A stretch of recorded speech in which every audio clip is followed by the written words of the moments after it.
మీ బంగారం తాకట్టులో ఉందా? నెల నెల వడ్డీ కట్టలేకపోతున్నారా? ఆచారి గోల్డ్ 9030022345.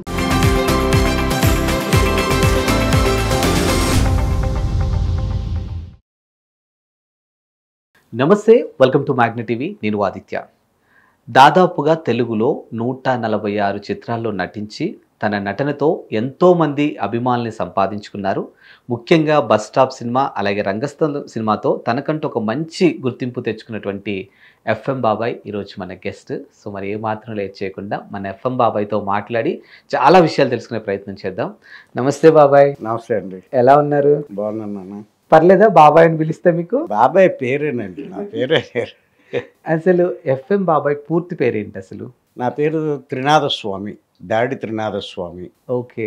ఫ్రమ్ అనకాపల్లి. యాక్చువల్గా అనకాపల్లి దగ్గర వాడ్రపల్లి అనేటటువంటి ఒక గ్రామం అండి. కానీ ఉండేది మాత్రం ఇప్పుడు గాజువాకలో నేను సెటిల్ అయినా, వైజాగ్ గాజువాక.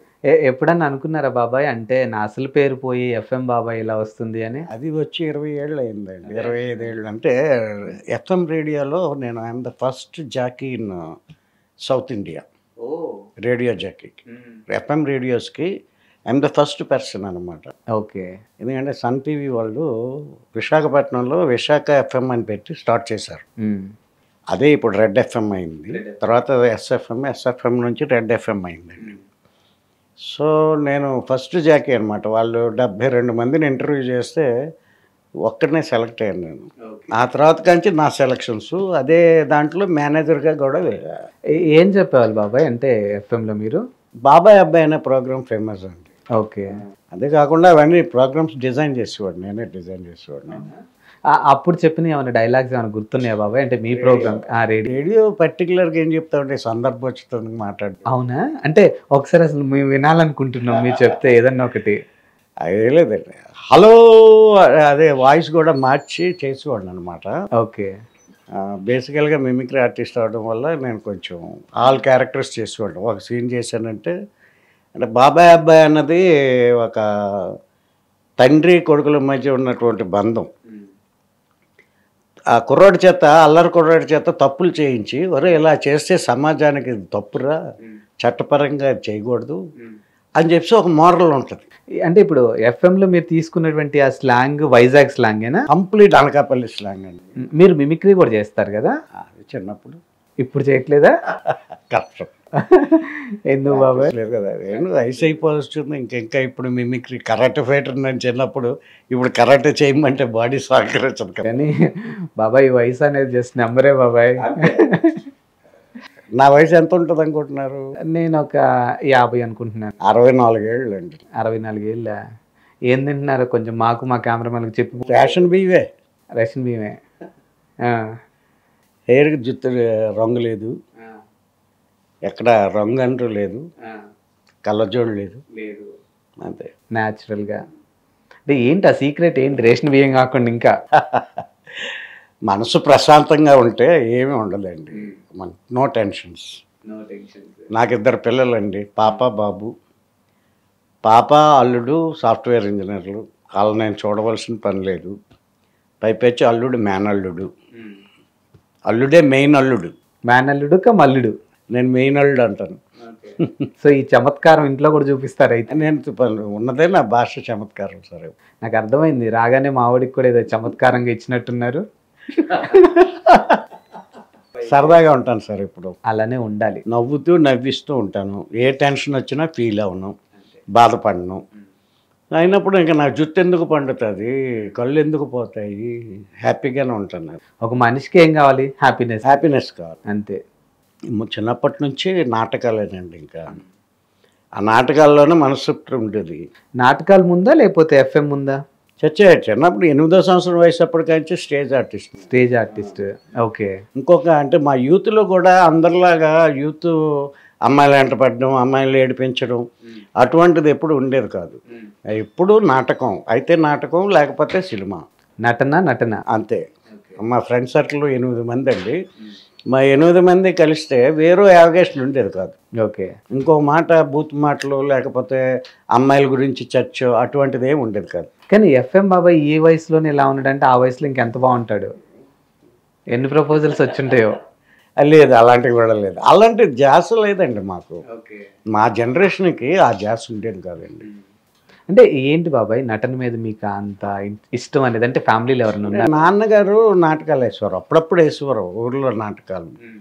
ఆయన ఏం చేశారంటే ఒకసారి చిన్న కుర్రోడు వేషం చేయవలసి వచ్చేటప్పుడు నా 8వ ఏట ఆ వేషం నా చేత చేయించారు. కారణం ఏంటంటే ఓ సినిమా చూసి వచ్చి, ఇప్పుడంటే మీకు వీడియోలు సెల్ ఫోన్లో కావాల్సినవి వెతుక్కుంటారు.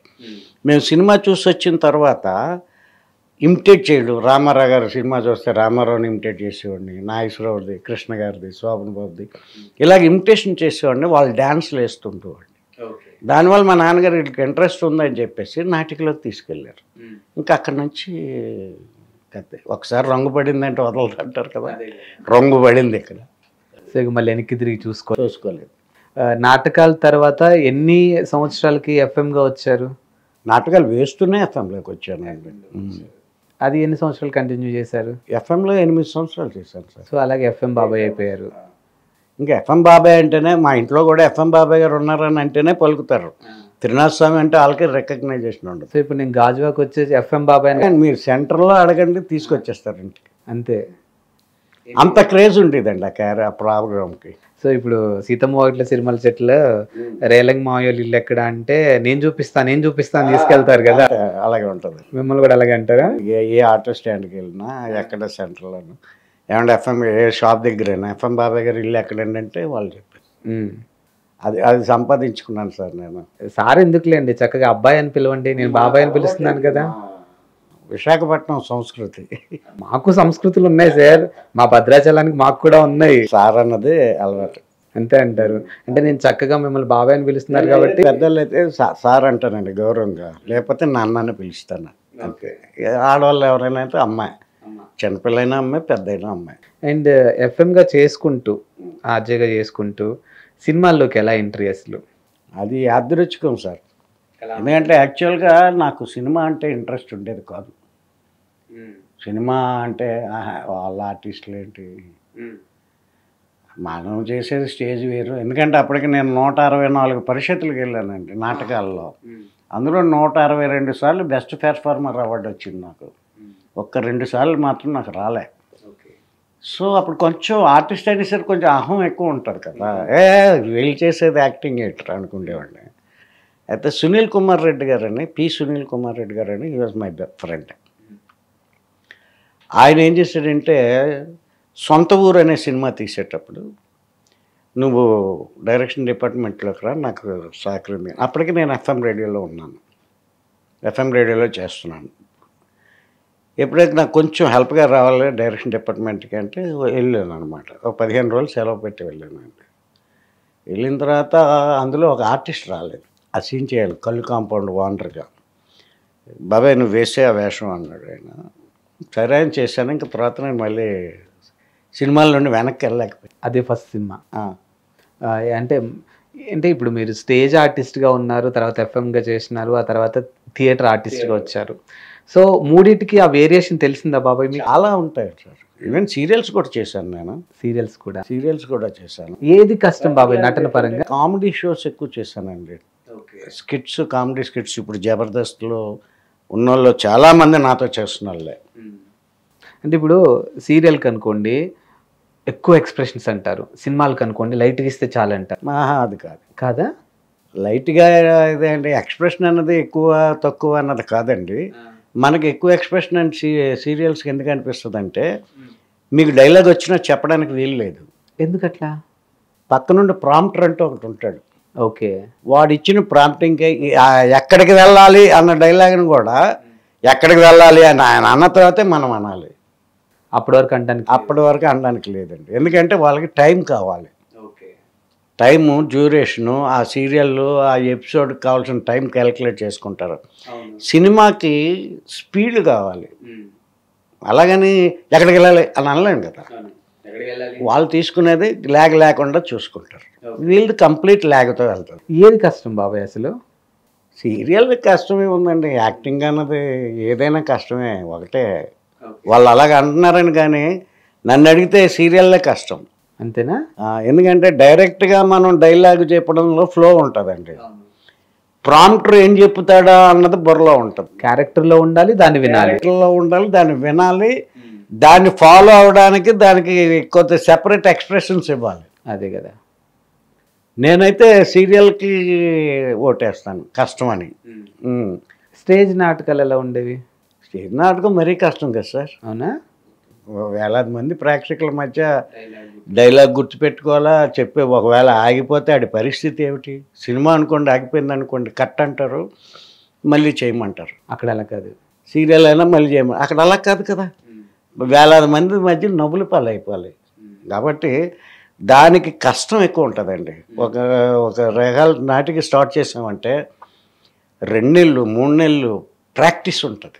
అదే పనిగా డ్యూటీ లాగా రెగ్యులర్గా స్కూల్కి వెళ్తున్నట్టుగానే నాటికి రిహర్సల్స్ ఉంటాయి.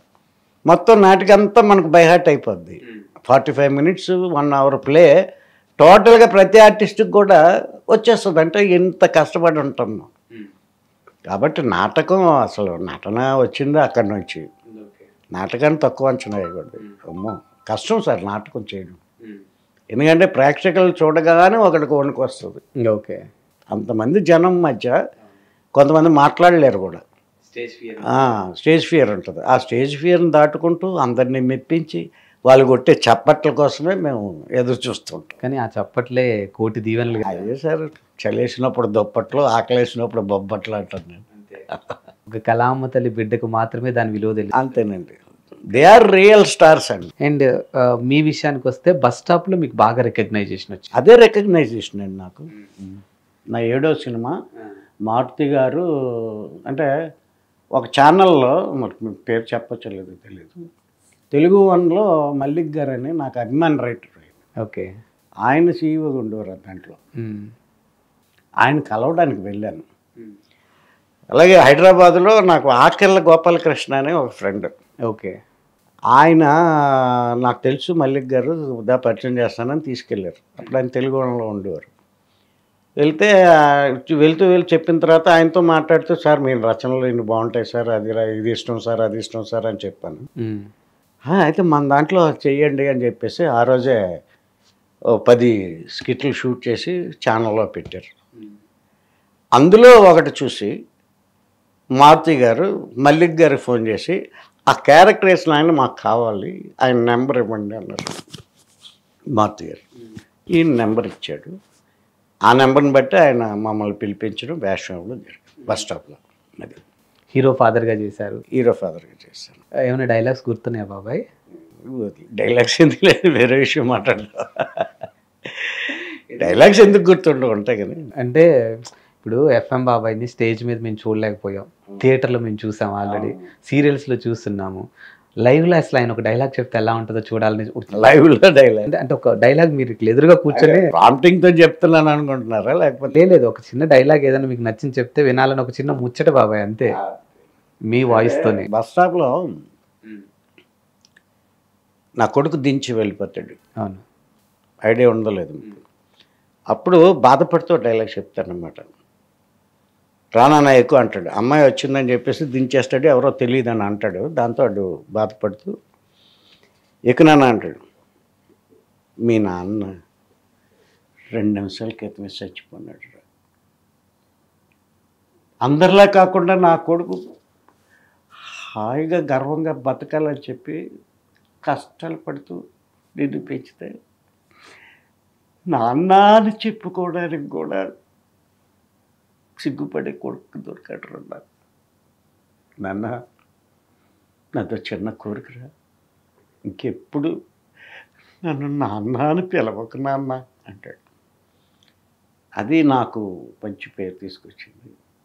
సో ఉన్న నవరసాలని ఎలా అయినా పండించగలరు. నేను ట్రైనర్నండి, ఇన్స్టిట్యూట్ పెట్టాను, నేను యాక్టింగ్ ఇన్స్టిట్యూట్ పెట్టాను.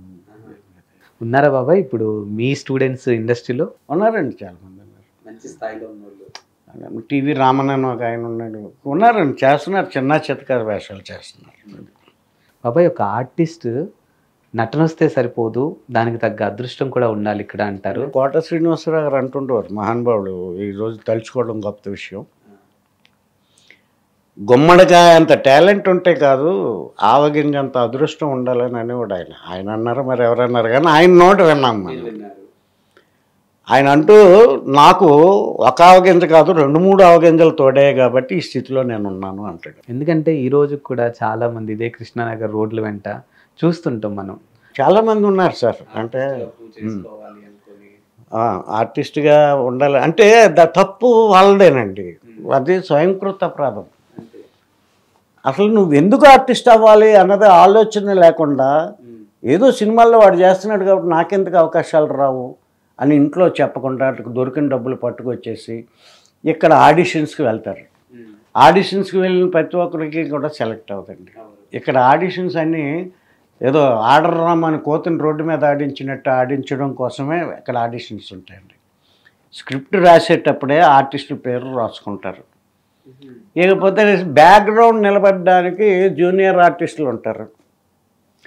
వీళ్ళు ఏం చేస్తున్నారంటే, ఇప్పుడు డైరెక్ట్గా చెప్తున్నానండి, ఎవరు ఏం బాధపడినా నాకు బంగలేదు, డైరెక్ట్గా మాట్లాడతానండి. ఇప్పుడు జరుగుతుందంతా ఏంటంటే కోఆర్డినేటర్స్ వ్యవస్థ వచ్చిందండి. పూర్వం కాస్టింగ్ డైరెక్టర్ అని ఉంటే కాస్టింగ్ డైరెక్టర్ ఇంటర్వ్యూ చేసి ఆడిషన్ తీసుకొని ఆ క్యారెక్టర్ స్వభావానికి వీడు సరిపోతాడని ఎంచి డైరెక్టర్కి చూపిస్తే సెలెక్ట్ అయ్యేవారు. వీడు అలా కాదండి, అంతకుముందు ఏజెంట్లుగా జూనియర్ ఆర్టిస్టులు సప్లై చేసిన వాళ్ళందరూ కూడా ఇప్పుడు అది కాస్టింగ్ డైరెక్టర్లు అంటున్నారండి. వాడికి చదువే ఉండదు, డైరెక్షన్ మీద ఆలోచన ఉండదు. కాస్టింగ్ డైరెక్టర్ ఏంటంటే వాళ్ళు కమిషన్ కోసం తీసుకెళ్ళి అప్పచెప్తుంటారు. ఎలా తయారైపోయిందంటే ఇండస్ట్రీ పోలీసు వ్యవస్థ కన్నా దారుణంగా తయారైపోయింది. పోలీసు వ్యవస్థ అని ఎందుకు అంటున్నానంటే లంచానికి ఫస్ట్ పీట, రెవెన్యూ కానీ పోలీస్ కానీ మనం అనుకున్నది తెలిసింది. ఈ కాస్టింగ్ డైరెక్టర్లు వెళ్ళి ఈ కో డైరెక్టర్లని లేకపోతే అసిస్టెంట్ డైరెక్టర్లు అందులో ఎవడో ఒక తెలివైన వాడు ఉంటాడు కదా, వాడు పట్టుకొని సార్ ఇగో లిస్టు వీళ్ళు ఉన్నారు, వీళ్ళు సెలెక్ట్ చేశారనుకోండి, మీకు వాళ్ళ దాంట్లో కొంత కమిషన్, నాకు వచ్చిన దాంట్లో కొంత ఇస్తాను. వెళ్ళేసరికి ఏమవుద్దంటే ఇప్పుడు నా పేరు ఎవడన్నా చెప్పాడు అనుకోండి, ఆ డైరెక్టర్ దృష్టిలో ఉందనుకోండి, మా జోలికి రారు వాళ్ళు. ఎందుకంటే డైరెక్టర్ రైటరు రాసుకున్నప్పుడే మమ్మల్ని దృష్టిలో పెట్టుకొని రాసుకుంటారు క్యారెక్టర్. అది కూడా తప్పించడానికి ప్రయత్నం చేస్తుంటారు ఈ కాస్టింగ్ డైరెక్టర్లు. ఎందుకంటే మా ద్వారా వాళ్ళకి కమిషన్లు ఏమి రావు కాబట్టి, సార్ ఎందుకు సార్ అంత పెద్దోడు, వాడికి ఒక 20,000-30,000 ఇవ్వాల్సి ఉంటుంది రోజుకి, అంతకు మించిన ఆర్టిస్ట్ ఉన్నాడు తీసుకొస్తానండి, తక్కువలో వస్తాడు. ఇప్పుడు ఏంటి ఎలా తయారైందంటే ఇండస్ట్రీ ఎదురు డబ్బులు ఇచ్చి వేషాలు తెచ్చుకునే పరిస్థితికి వచ్చింది. దానివల్ల ఏమవుతుందంటే మాలాంటి వాళ్ళకి కొన్ని చాలా ఇబ్బందులు ఎదురవుతున్నాయండి. అలాంటి వ్యవస్థ తయారైపోయింది ఇప్పుడు. ఏదైతే కాస్టింగ్ డైరెక్టర్ ముసుగులో అంటే చెప్పలేదా బాబాయ్, ఇప్పుడు మాలో మీకు ఒకటి ఉంది, మా అసోసియేషన్ వాళ్ళకి తెలుసు అండి, ఏం చేస్తారు ఇవన్నీ పబ్లిక్. ఇప్పుడు లంచం జరుగుతున్నటువంటి లంచం తీసుకొని వెళ్ళినటువంటి డిపార్ట్మెంట్లో లంచాలు తీసుకుంటున్నారని అందరికీ తెలుసు, కానీ ఏం చేయగలం? అంత శ్రద్ధ ఎవరు పెడతారు? లేదు కదా. అందుకే డైరెక్టర్ చిన్న చిన్న వేషాలు ఉంటాయి, దాన్ని సెలెక్ట్ చేసుకుంటారు. లేదనుకోండి కొద్దిగా పెద్ద వేషం, కొద్దిగా ఇంపార్టెంట్ క్యారెక్టరు, ఇది డెప్త్ ఉండాలరా అనుకునేటప్పుడు మా అలాంటి ఎక్స్పీరియన్స్ వాళ్ళు పిలుస్తారు. ఎప్పుడైనా మిస్ అయినాయా బాబాయ్ చేతికి వచ్చిన క్యారెక్టర్లు మీకు? తక్కువ. ఎందుకంటే నాకు డైరెక్ట్గా డైరెక్టర్సో మేనేజర్సో ఫోన్ చేసి చెప్తారు. సో ఈ కోఆర్డినేటర్లతో నాకు సంబంధం లేదు కాబట్టి నాకు ఆ ఇబ్బంది లేదు. ఇబ్బంది ఎదుర్కొంటున్న వాళ్ళు చాలామంది ఉన్నారండి. మీకు చెప్పాలనిపిస్తే చెప్పండి, లేదంటే లేదు. పర్లేదు, ఏదైనా అడగండి, నో ప్రాబ్లం. మీరు పాడింగ్ ఆర్టిస్ట్గా ఉన్నారు. సో ఒక పాడింగ్ ఆర్టిస్ట్ మీలాంటి సీనియర్ ఆర్టిస్టు పర్ డేకి ఎంతవరకు ఛార్జ్ చేస్తారు బాబాయ్? అది రేట్ని బట్టి ఉంటుంది సార్, అదే క్యారెక్టర్ని బట్టి ఉంటుంది. క్యారెక్టర్ బట్టి అంటే సంస్థను బట్టి. ఇప్పుడు నేనైతే పర్టికులర్గా ఎంత అని అన్నా సార్, పెద్ద సినిమా అయితే 25,000 అవుద్దండి అని అడుగుతాను, ఓపెన్గా చెప్తున్నానండి. డైరెక్ట్గా ఎవరు చెప్పరు. చిన్న సినిమా అనుకోండి, నువ్వేమి ఇవ్వగలవు చెప్పాయి వచ్చి చేస్తానంట. పర్ డేకి అంతే. పెద్ద సినిమాల్లో ఇప్పుడు ఎఫ్ఎం బాబాయ్ని తీసుకుంటే మ్యాక్స్ ఎన్ని రోజులు క్యారెక్టర్ ఉంటుంది? తక్కువ ఉంటుంది. ఇప్పుడు మా దాకా అంటే నేనేదో ప్యాడింగ్ అని అంటే అంత ప్యాడింగ్ కింద ఒప్పుకోను. నేను ఒప్పుకోను. ఎందుకంటే 2 రోజులు 3 రోజులు వేషానికి వస్తారు. ఇప్పుడు ఓ సినిమా చేస్తున్నానండి 80 రోజులు వేషం అన్నారు. 80 రోజులు. ఈ 80 రోజులు వాళ్ళు ఏం వాడతారో తెలియదు. బ్యాక్గ్రౌండ్కి వాడచ్చు, డైరెక్ట్గా 80 రోజులు నా మీద డైలాగులు అంటూ తీస్తే ఎంత సినిమా తీయాలండి? అదే కదా. ఇప్పుడు బస్ స్టాప్ లాంటి సినిమా ఉందండి. బస్ స్టాప్ నేను 20 రోజులు చేశాను. 20 రోజులు కంటిన్యూస్గా. రంగస్థలం 42 రోజులు చేశాను. అవును, మీరు రంగస్థలంలో కూడా 42 రోజులు చేశానండి. 3 రోజులు కానీ పిలిచారు యాక్చువల్గా. ఆయన సుకుమార్ గారు నాది చూసి నీ క్యారెక్టర్ ఎక్స్టెండ్ చేస్తున్నాను, నాకు డేట్స్ ఇవ్వండి అని చెప్పారు. 42 రోజులు వాడారు. అది నా అదృష్టం. జగపతి బాబు గారు అసిస్టెంట్గా. యాక్చువల్గా ఏంటంటే ముందు నోయల్ ఫాదర్ క్యారెక్టరే. ఆయన చనిపోయిన తర్వాత అక్కడితో కట్టినది శ్మశానం శవం దగ్గర ఏడ్చి దండం పెట్టేస్తాను చూసారా, డబ్బులు చేతిలో పెట్టా దేవుడు వచ్చాడు రా అనేసి అక్కడితో అయిపోయింది. కానీ ఎందుకో ఆయన నన్ను ఆ సీన్ చూసిన తర్వాత వచ్చి వెంటనే చెప్పారు మీ క్యారెక్టర్ ఎక్స్టెండ్ చేస్తున్నాను, మాకు కోఆపరేట్ చేయమని. మీది కామెడీలో కడుపుబ్బ నవ్విన సందర్భాలు ఉన్నాయి, మీరు కళ్ళమ్మటి నీళ్లు పెడితే మేము ఏడ్చిన సందర్భాలు కూడా ఉన్నాయి. నేను ఏ గ్లెజరన్ లేకుండా ఏడుస్తాను సార్. అవునా? గ్లెజరన్ లేకుండానే కళ్ళ నీరు వస్తుంది. సీన్లో ఇన్వాల్వ్ అవుతాను. అదో పేరు ఉందండి నాకు. నాకు నిజంగా రంగస్థలంలో నోయల్ ఆ సినారియోలో మీరు ఏడుస్తుంటే ఏంద్రా ఇంత న్యాచురల్గా చేస్తున్నారు. అది చూసే ఆయన నన్ను ఎక్స్టెండ్ చేశారు. ఆ సీన్ చూసి ఎక్స్టెండ్ చేశారు క్యారెక్టర్. సో మహానటి గారి సావిత్రి గారి డైలాగు మీకు చెప్పొచ్చు అయితే 10 తరాల వరకు గుర్తుపెట్టుకునే క్యారెక్టర్లు చేశారు అయితే మీరు. అందులో దహనం అనే సినిమా అండి. ఇప్పుడు ఆడార్ మూర్తి అని ఇంటర్ చేస్తున్నారు. ఆయన నాకు మరి ఆ వేషం నాకు జీవితంలో మళ్ళీ రాదు. ఆల్మోస్ట్ ఆల్ ఒక హీరో రేంజ్ క్యారెక్టర్ అనమాట.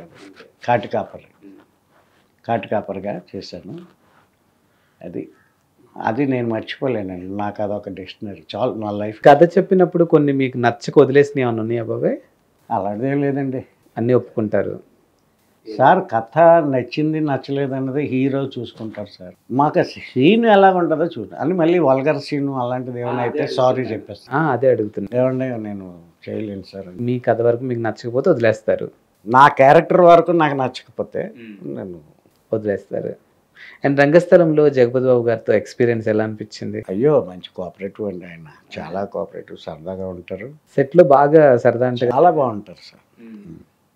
అనవసరమైన విషయాలు ఇవన్నీ పట్టించుకోరు. ఆయన డైరెక్టర్ ఏం చెప్తే చక్కగా చేసుకెళ్ళిపోతారు. చుట్టూ ఆయనతో ఉన్న కోఆపరేట్ చేస్తూ మిగతా కో ఆర్టిస్టులను అంతా ఎంకరేజ్ చేస్తారు. మంచి ఫుడ్డీ అని కూడా విన్నాం మేము, బాగా తింటారని. ఎందుకంటే మరి ఆయన క్యారవన్లో తింటాడు, మేము బయట తింటాం. అండ్ చరణ్ గారితో కానీ సమంత గారితో కానీ. చరణ్ గారు సరదాగా ఉంటారండి. ఆయన మరిది చరణ్ గారు కానీ పిన్సెట్టి ఆది గారు కానీ వీళ్ళందరూ కూడా సార్ అనుకుంటారు సార్, స్టార్స్ పాపం వాళ్ళకి ఫ్రీడమ్ కావాలండి. బయటకు వస్తే వాళ్ళని అభిమానంతో ఇబ్బంది పెడతారు కాబట్టి మాట్లాడరు. అక్కడ ఖాళీగా ఉన్నప్పుడు కష్టకాలు మాట్లాడతారు సార్ అందరూ. నీ చిన్న పెద్ద నేను చూడరండి, చాలా తప్పు. మహేష్ బాబు గారు కానీ ఆయనతో చేశాను, వెంకటేష్ గారితో చేశాను. ఓకే, సీతం వైట్లో సినిమాల చెట్టు చేశాను. ఎంత సరదాగా ఉంటారు తెలుసండి. స్టార్స్ అందరితో చేశారు అయితే. చేశాను, నాగార్జున గారితో చేశాను. డమ్మరకం మరి 146 సినిమాలు అంటే మామూలు విషయం. 146 సినిమాలు చేశాను. కలామ్మ తల్లి బిడ్డ ఇప్పుడు ఆయన చేస్తున్నారు బాబాయ్ క్యారెక్టర్. ప్రజెంట్ అవుతున్నాయి సార్, 3 మెయిన్ సినిమాలు అవుతున్నాయి, పెద్ద సినిమాలే. నెలలో 30 రోజులు కాల్ షీట్ బిజీ అయితే. అంత ఉండదండి, ఎవరికి ఉండదు అంత. ఓ సినిమా షూటింగే కంటిన్యూ 30 రోజులు చేయరు. అవును, అర్థమైందా? ఓ 10 days 15 days. ఫైనాన్షియల్గా ఓకేనా బాబాయ్? కట్నం తీసుకోకుండా నా కూతురు పెళ్లి చేసుకున్నాడు, ఆ బాధ్యతలు కూడా లేవు. అదేదో అదృష్టం కొలది అలాగే వెళ్ళిపోయానండి. అంతే ఎఫ్ఎం బాబాయ్ లైఫ్. అలాగే నేనేం గోల్డెన్ స్పూన్ లేకపోతే సిల్వర్ స్పూన్తోనే పుట్టలే, ఒక కుల్లోడి కడుపుని పుట్టా. నేను 6 సంతానంలో నేను ఒక్కడిని.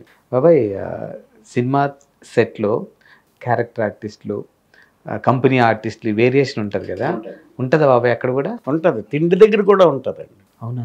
భోజనాల దగ్గర కూడా తేడా ఉంటుంది సార్. ఓకే, ఎలా ఉంటుంది? వేరే వేరే సెటప్లు పెడుతుంటారండి.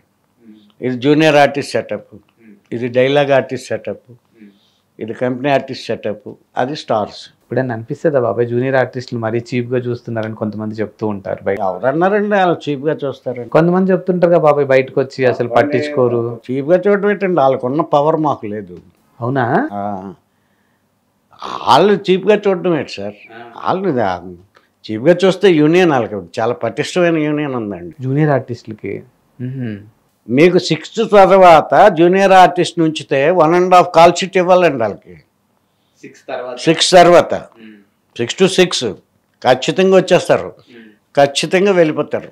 6 తర్వాత వాళ్ళు రిక్వెస్ట్ చేసుకోవాలా, లేదనుకోండి 1.5 పేమెంట్ ఇవ్వాలి. 9 అయితే.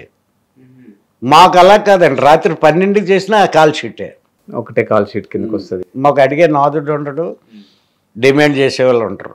ఓకే. ఎందుకంటే ప్యాషన్ వేరు. ఏమండి, ప్యాషన్ అనేది ఒక గోల్ పెట్టుకొని వస్తాడండి, అదే జీవితం. ఇంకో జానికి వెళ్ళడు. ఫ్యాషన్ అంటే ఏంటంటే బాబాయ్ తెలుసు కాబట్టి బాబాయ్ చెప్తే వేషం వస్తుందిలే అనుకున్న వాళ్ళు వస్తారు, వస్తే వచ్చింది లేకపోతే లేదనుకోవడం వేరు. అవును. దీంట్లోనే ఉండాలి, దీన్ని సాధించాలి, దీంట్లోనే ఎదగాలి అని అనుకున్నవాడు ప్యాషన్. వాడు ఫ్యాషను, వీడి ప్యాషన్. సో ఇప్పుడు వచ్చిన వాళ్ళంతా ఎక్కువ మంది ఫ్యాషన్తో వచ్చిన వాళ్ళే, ఫ్యాషన్తో వచ్చిన వాళ్ళు తక్కువ. ఎందుకంటే వాళ్ళు డైలాగ్ చెప్పండి అంటే చెప్పరు. నటన అనేది అబ్జర్వేషన్ ఉండాలి సార్ ఎవరికైనా. అసలు సొసైటీ మీద ఒక అబ్జర్వేషన్ ఉండాలి. ఎక్కడికైనా వెళ్ళామంటే, ఇప్పుడు నేను వచ్చాను మీతో మాట్లాడుతున్నాను, మీ మూమెంట్ ఏంటి, మీ బాడీ లాంగ్వేజ్ ఏంటి, అసలు మీరు నా గురించి ఏమనుకుంటున్నారని మీ కళ్ళు చూసి చెప్పగలను నేను. నిజమైన ఆర్టిస్ట్ అయితే చెప్తాడండి. Okay. Mind, eyes are index of the mind అన్నారు. మన కళ్ళు, మన మెదడులో ఏముందన్నది కళ్ళు చెప్తాయండి. కళ్ళని ఎవడో చీట్ చేయలేరు అంటారు అందుకే. ఓకే. కంటిని ఎవ్వడు కూడా మోసం చేయలేడు. మనసులో మీకు వేరే ఉన్నా, మనసులో నేనంటే అసహ్యం ఉండి నాతో మాట్లాడవలసిన పరిస్థితి వచ్చినప్పుడు మీ కళ్ళు చెప్పేస్తాయి. ఇష్టంగా మాట్లాడుతున్నావా, ఇష్టంగా ఉన్నావా, నీ ఆరోగ్య పరిస్థితి నీ కళ్ళు చెప్తాయి, నీ ఆర్థిక పరిస్థితి నీ కళ్ళు చెప్తాయి. కంటికి చాలా పెద్ద భాష ఉందండి. సో ఎన్నో భావాల్ని అది చూపిస్తుంది. అదో లాంగ్వేజ్ సార్ కంటికి, కంటి భాష. ఇలాగంటే ఒక లాంగ్వేజ్ ఉంటుంది, ఇలాగంటే ఒకటి ఉంటుంది, ఇలాగన్నాడంటే ఒకటి ఉంటుంది, ఒక్కొక్క అర్థం ఉంటుంది దానికి. మన బాడీ లాంగ్వేజ్లో కూడా ఒక్కొక్క దానికి ఒక్కొక్క పార్ట్కి ఒక్కొక్క అర్థం ఉంటుంది. మీరు చెప్తుంటే మళ్ళీ మళ్ళీ రాని రోజు సినిమా డైలాగ్ గుర్తొస్తుంది. ఏంటో శర్వా గారు అంటారు, ఆమె కళ్ళు కూడా మాట్లాడుతున్నాయిరా. కళ్ళు మాట్లాడతాయి సార్. మనం మాట్లాడేది అంటే ఇక్కడ నుండి వచ్చేది గొంతు ద్వారా బయటకు వస్తుంది, ఇక్కడ ఉన్న ఫిక్స్ అయింది, ఆ గొంతు ద్వారా వచ్చిందని ఈ బాడీ లాంగ్వేజ్ శరీరం దానికి తగ్గట్టు ఆంగీకరిస్తుంది. అర్థమైంది. కాబట్టి eyes are index of the mind. మన మెదడులో ఏమైతే అనుకుంటామో మైండ్లో ఆ కళ్ళల్లో భావాలు కనబడతాయి. దాన్ని పట్టుకోగలిగిన వాడు ఆర్టిస్ట్ అవుతాడు. అది ఏదో చెప్పేసాంలే అని బుర్రలో డౌట్గా ఓ డైలాగ్ చెప్పాలి, అది కాదురా నువ్వు చేస్తుంది ఏమంటావు అనేసి మారిపోయింది. ఆ కళ్ళు చెప్పేస్తే ఈ డౌట్ మీద చెప్తున్నాడు రా, డైలాగ్ పోయింది, కాన్ఫిడెంట్గా లేడని. అదే కాన్ఫిడెంట్ అన్నది మన మైండ్లో ఫిక్స్ అయ్యింది. దానికోసం మనం చాలా ప్రయత్నం చేయాలి సార్. ఎందుకంటే ఏదో అద్దం ముందు నిలబడి డైలాగులు చెప్పేసి ప్రాక్టీస్ చేసేస్తే వచ్చేస్తుంది అనుకోవడం చాలా తప్పు. అద్దం ముందు నిలబడినోడు ఎక్స్ప్రెషనే రాదండి. కారణం ఏంటంటే వీడు ఎలా చేస్తున్నాడు అని అబ్జర్వేషన్ అద్దం మీద ఉంటుంది, డైలాగ్ మీద ఉండదు. డైలాగ్ మీద ఉండదు. నేను బాగా చేస్తున్నానా, బాగోలేదేమో అన్న డౌట్లు ఇవన్నీ కూడా అద్దం ముందు ప్రాక్టీస్ చేస్తారు కానీ తప్పది. సో బాబాయ్ దగ్గర నుంచి మేము ఫ్యూచర్లో పెద్ద సినిమాలు ఏమన్నా చూడొచ్చా? చూస్తాను. పెద్ద సినిమాలు అంటే అన్ని సినిమాలు హోటల్ ఎంత అంటే అలా కాదు బాబాయ్, అంటే కొన్ని భారీ బడ్జెట్లని పాన్ ఇండియా స్టార్స్ అని అంటూ ఉంటారు. పాన్ ఇండియా స్టార్స్ చేస్తాం. ఇప్పుడు నెక్స్ట్ 3 సినిమాలు ఉన్నాయి పాన్ ఇండియా చేస్తాం. పాన్ ఇండియా చేస్తున్నారా సార్? పాన్ ఇండియాకి మేము పనికిరాని ఆర్టిస్టులు సార్. ఎందుకంత మాట అన్నారు? ఓ 4-5 డైలాగులు ఒక ఇంపార్టెంట్ సీన్లు ఉన్నాయనుకోండి, పాన్ ఇండియాలోనూ మన తెలుగు వాళ్ళు తప్ప మిగతా లాంగ్వేజ్ వాళ్ళు పెట్టుకుంటే మాకు కూడా మా లాంగ్వేజ్కి కూడా మా క్యాండిడేట్లు ఉన్నారు అని చెప్పడం కోసం వేరే వాళ్ళు పెట్టుకుంటారు స్టార్స్. మరి అలాంటప్పుడు మీరు తమిళ్లోను, కన్నడలోను, మలయాళంలో మీరు చేయాలి. మనలో మనకు ఉన్నంత విశాల హృదయం వాళ్ళకు ఉండొద్దు. బాబాయ్ ఉందా బాబాయ్ నిజంగానే? నిజంగా అది జరుగుతుంది. ఇప్పుడు తమిళోళ్ళు మనోళ్ళని రానివ్వరు అంటారు, కానీ వాళ్ళు మనోళ్ళు వాళ్ళు మన పిలవరు సార్. వాళ్ళు పాన్ ఇండియాకి తెలుగుని పెట్టుకోవాల్సిన అవసరం ఏంటి? అవసరం లేదు వాళ్ళకి. మనకే కావాలి అది, ఆ జాడ్జ్యం మనకే ఉంది. చూడండి మీరు పాన్ ఇండియా సినిమాలో ఓ లెంబీ క్యారెక్టర్ ఉందంటే ఎవడో పై రాష్ట్రం నుండి వచ్చినట్టు ఉంటాడు, అదర్ లాంగ్వేజ్. తెలుగు వాళ్ళు ఉంటారు, తెలుగు వాళ్ళు చాలా తక్కువ ఉంటారు. తెలుగు వాళ్ళు బాగా హై పీక్లో ఉన్న స్టార్సే ఉంటారు. మనకి పోస్టర్కి పనిచేస్తారు. మిగతా వాళ్ళు పెట్టుకున్నారు అనుకోండి, అక్కడ పోస్టర్కి పనిచేస్తారు వాళ్ళు. మాలాంటి వాళ్ళు పెట్టుకుంటే పోస్టర్కి ఏం పని చేస్తాం? సో మేమేంటంటే పంచికి కొరస గోచికి పడవ అనే సామెత వర్తించిన వాళ్ళం అనమాట. కట్టుకుందామంటే పంచికి కొరస అయిపోతుంది, గోచి పెట్టుకుందామంటే పడవ అయిపోతుంది. చిన్న సినిమాలకి మేము పెద్దవాళ్ళమి, పెద్ద సినిమాలకి పనికిరాని వాళ్ళమి. సో ఒక ఆర్టిస్ట్ పడే స్ట్రగ్లింగ్ ఎక్కడో పడుతున్నారు మీరు కూడా. అందరూ పడతారు సార్, నేనే కాదు సార్, పెద్ద పెద్ద ఆర్టిస్టులే పడుతుంటారు, హీరోలు సైతం పడుతుంటారు. ఎవడో స్టాండర్డ్ కాదు సార్ సినిమా ఫీల్డ్లో, ఎవడో స్టాండర్డ్ కాదు. కొంత పీరియడ్ అంతే, ఆ పీరియడ్ కొత్త నీరు వచ్చినప్పుడు పాత నీరుని పక్కన పెడుతుంటారు. అండ్ మాతో చాలా మంచి విషయాలు షేర్ చేసుకున్నారు. సో మాకు ఇంత మంచి టైం ఇచ్చారు. సో మీరు ఇంకా మంచి ఆరోగ్యంతో మరిన్ని క్యారెక్టర్స్ చేయాలి, మమ్మల్ని ఇంకా ఎంటర్టైన్ చేయాలని మనస్ఫూర్తిగా కోరుకుంటున్నాం మా మ్యాగ్నెట్ టీవీ ద్వారా. Thank you sir, thank you very much.